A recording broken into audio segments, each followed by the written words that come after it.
Aksi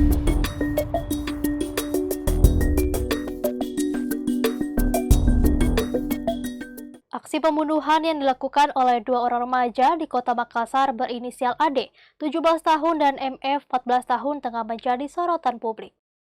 Sebelum membunuh, mereka menculik korban, yang merupakan bocah berusia 11 tahun berinisial MFS. Publik semakin geram ketika tahu motif penculikan dan pembunuhan tersebut adalah jual beli organ tubuh manusia. Semua bermula dari berita kehilangan MFS yang dilaporkan oleh keluarganya pada Minggu 8 Januari 2023. Korban lalu ditemukan tewas di daerah Inspeksi PAM Timur Waduk Nipa-Nipa, Moncongloe, Kabupaten Maros, pada Selasa 10 Januari 2023 dini hari.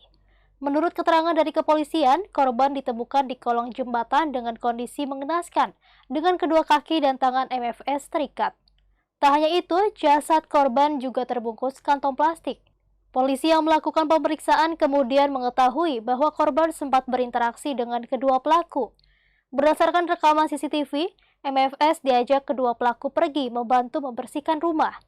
Hal itu diungkapkan oleh Kasih Humas Polrestabes Makassar, Kompol Lando KS.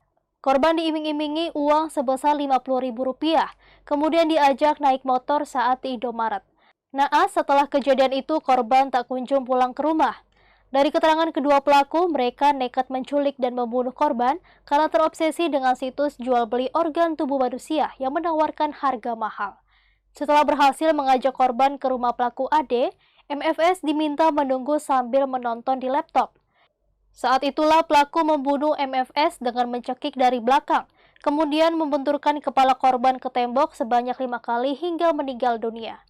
Ratusan warga yang geram dengan perbuatan dua pelaku MF dan AD, mereka mendatangi dan merusak rumah milik pelaku.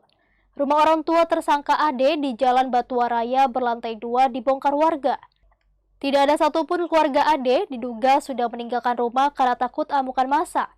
Setelah membongkar rumah pelaku AD, massa kemudian menuju ke rumah MF di Jalan Borong Raya. Rumah MF berdiam di lahan milik Kodam 14 Hasanuddin ini terbuat dari bahan kayu juga ikut dirusak massa.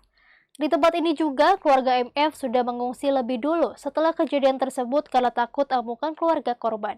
Saat ini kedua pelaku AD dan MF sudah ditetapkan sebagai tersangka dengan dikenakan pasal pembunuhan berencana dan Undang-Undang Perlindungan Anak. Hal tersebut ditegaskan Kepala Polrestabes Makassar, Kombes Pol Budi Haryanto, kepada wartawan pada Selasa 10 Januari 2023. Kau siapa lagi namamu? Faisal, Muhammad Faisal. Iya. Masuk aja Pak. Masih. Tunggu. Waalaikumsalam warahmatullahi wabarakatuh. Al-Fatihah. Oke. Untuk berita selengkapnya bisa langsung cek di website Bangkapos di bangkapos.com dan posblito.co.